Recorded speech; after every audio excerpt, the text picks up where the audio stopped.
Auto chaps, I'm MagicalMike and this is the Master Thief, an Imperial Rogue build using the Ordinator perk Overhaul.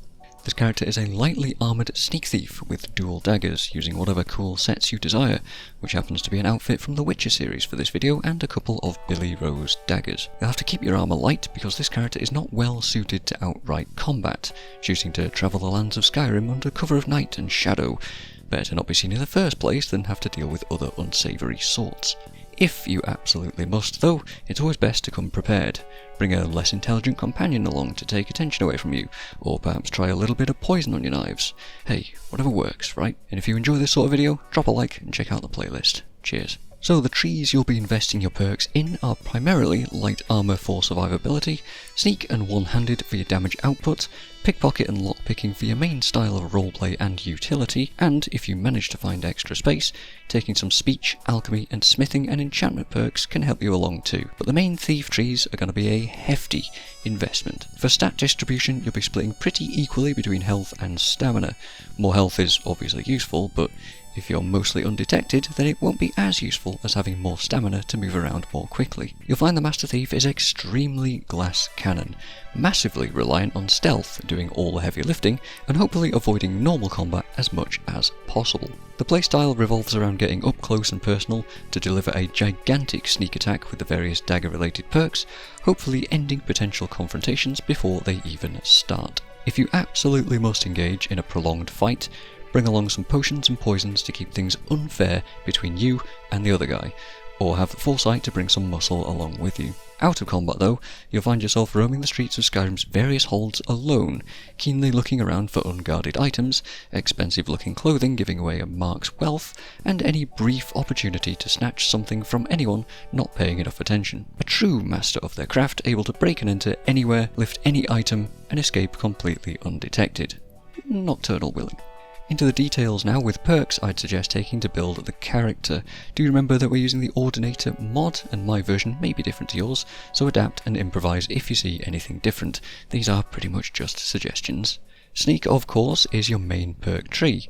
The skill houses everything the Master Thief is built around, decreasing your enemy's awareness, increasing your initial damage hugely, helping you maneuver silently, and giving you ways to escape combat.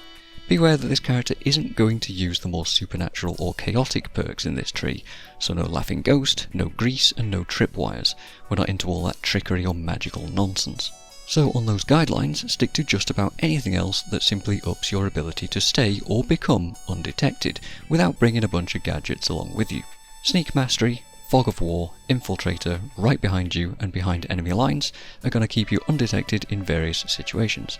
Disengage, Smokescreen, Clean Escape, Dodge Roll and Shadow Warrior will help you when you're spotted though, allowing you to use a few tricks to confuse enemies and re-enter stealth. Disengage is a powerful once a day ability to just become hidden. Smokescreen is another once a day power that prevents you from being seen, useful if you need to cross some open ground or want to deal some serious crowd damage, as it also helps you grant sneak attacks. Clean Escape rewards you for quick thinking and finding a hiding spot. Dodge Roll will help you avoid some damage, and Shadow Warrior is an extremely brief window of invisibility, arguably our most questionably supernatural ability, but at level 90 sneak I think it's justified. As for damage boosts, Sneak Attack, Assassin's Blade, Dynamic Entry, Backstab and Problem Solver will all help your daggers deal massive amounts of damage from stealth, hopefully one-shotting anything you deem in the way, or at least starting out a fight with a massive advantage. Lockpicking is another large investment to build into. Game of Fate is a perk best taken early on, giving you the ability to spot 5 very special containers in the world that house huge amounts of gold and free perk points.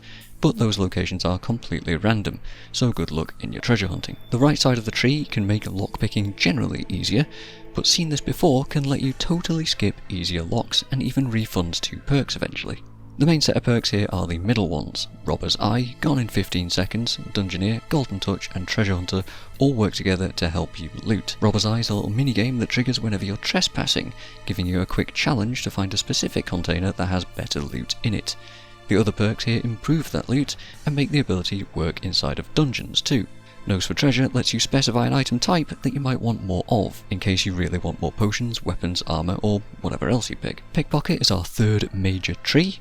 Thief's Eye works just like Robber's Eye, eliminating someone in major cities when you enter and setting you the challenge of stealing from them for much better loot. This can be challenging if they're in the open, but a fun minigame to work with. Thief's Luck works just like Nose for Treasure, letting you pick favourable items to find in their pockets, and Crime Wave lets you chain the pickpocket target up to 4 times in a row, generating a hefty chunk of wealth if you're light-fingered enough. On the Run will help you escape after a successful lift, Cut Purse will make taking certain items easier, and Stalk the Prey will also buff your chances if you're being calculated. You Saw Nothing will help you steal from those out in the open, and Robbed Blind will also let you trigger the Thief's Eye effect on a chosen target.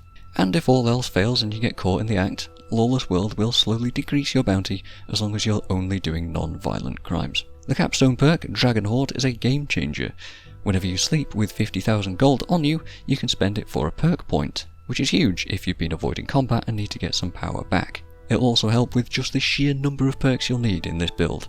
If you haven't noticed already, these trees are packed with good stuff to grab. One-handed is our next tree. Make sure to invest here at some point early on, otherwise you might find combat gets a bit tough.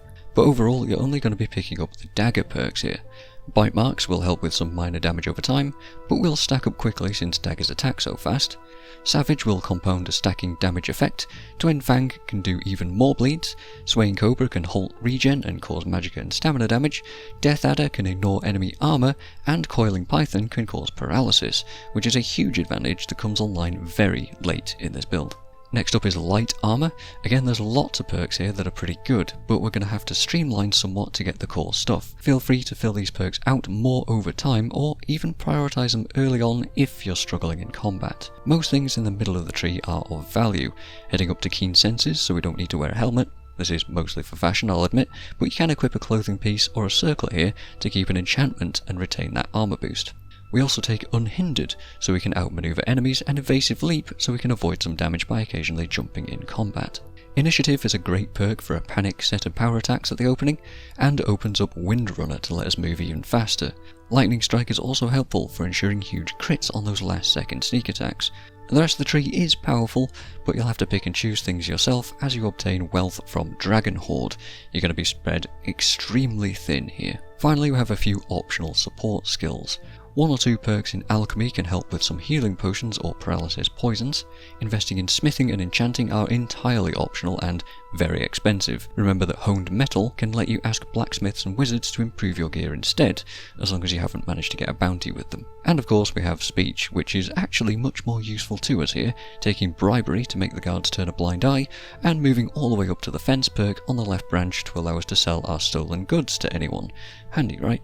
Until then though, you'll be relying on the Thieves Guild to help you out in that respect. And after all of that, there's still some other details to talk about. My standing stones are just vanilla, so the Thief is an obvious choice, but the Atronach and even the Lord can help with some resistances. If you're using the Andromeda mod though, go with the Serpent for a more offensive approach, or the Shadow to become even more sneaky. Shouts are rather limited here. Aura Whisper is a huge help for seeing through walls, Throw Voice can distract, Disarm can help with some big weapon wielders, and Marked for Death will be your go-to for bosses that you can't easily one-shot. You'll notice that we didn't actually take any archery perks. That's right, we're not a sneak archer. While we do carry a bow, we won't be relying on it, so it's really only there for dragons and very unwinnable situations. Enchantments should focus entirely on survivability, resisting as much magic and elemental damage as possible, but also try to find some Fortify Pickpocket, a Night Eye piece, and get Muffle on your boots. Fortify one-handed damage is also helpful too.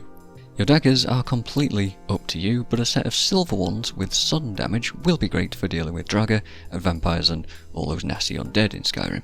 The Master Thief is not a Master Spellcaster, so we won't be casting anything on this build, but do feel free to use Muffle or an armor spell if you do like them.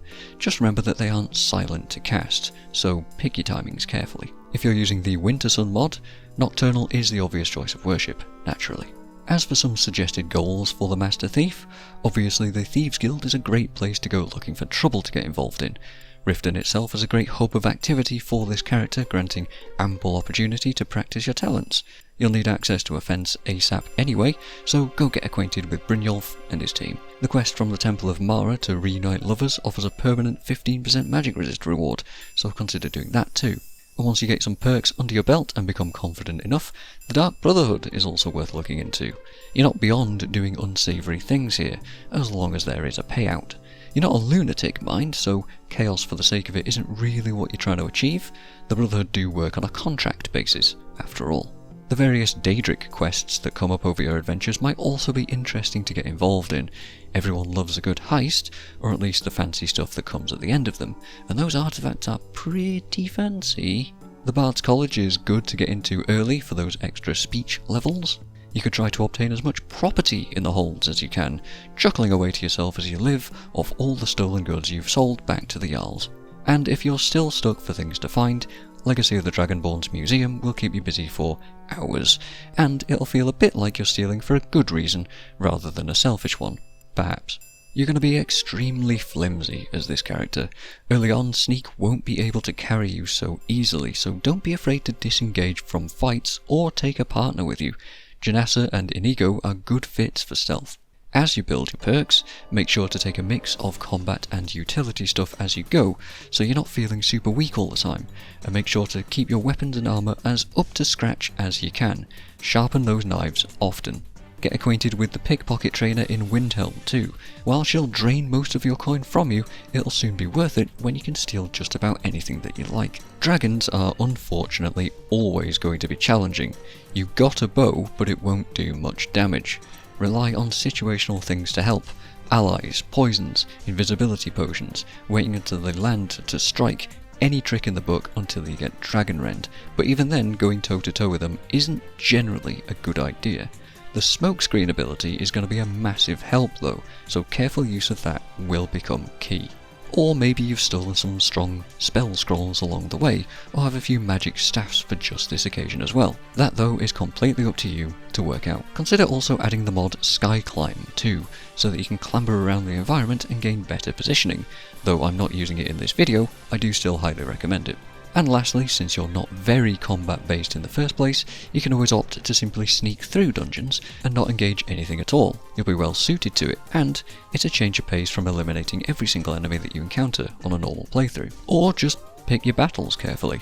A Dragon Deathlord might be a bit risky, but a Dragon Scourge is much more of an easy source of XP for you. And so that is the Master Thief. A dastardly, devilish deviant, a light-fingered loot lifter, an Imperial with an eye for heavy pockets, bulging shelves and shiny artifacts. A swift-moving, dagger-flashing rogue that uses all the cunning and guile that she can muster to outwit and outmaneuver her enemies both in and out of combat. This build was a ton of fun to play and a serious challenge at parts. You'll be cursing the open plains of Skyrim anytime something spots you from 300 meters away. No amount of sneak mastery can hide you in plain sight, and those dragons do pose a massive flying threat. What's the invisibility potion recipe again? I think it's time to stock up on those again. But hey, at least you'll be in your element inside of dungeons and other places that you legally shouldn't be lurking within. Which was a brilliant time all round for me, immersive and fun roleplay for hours. Best of luck with this one, and may the Lady of Shadows watch over you. Cheers for watching, and I'll see you guys next time.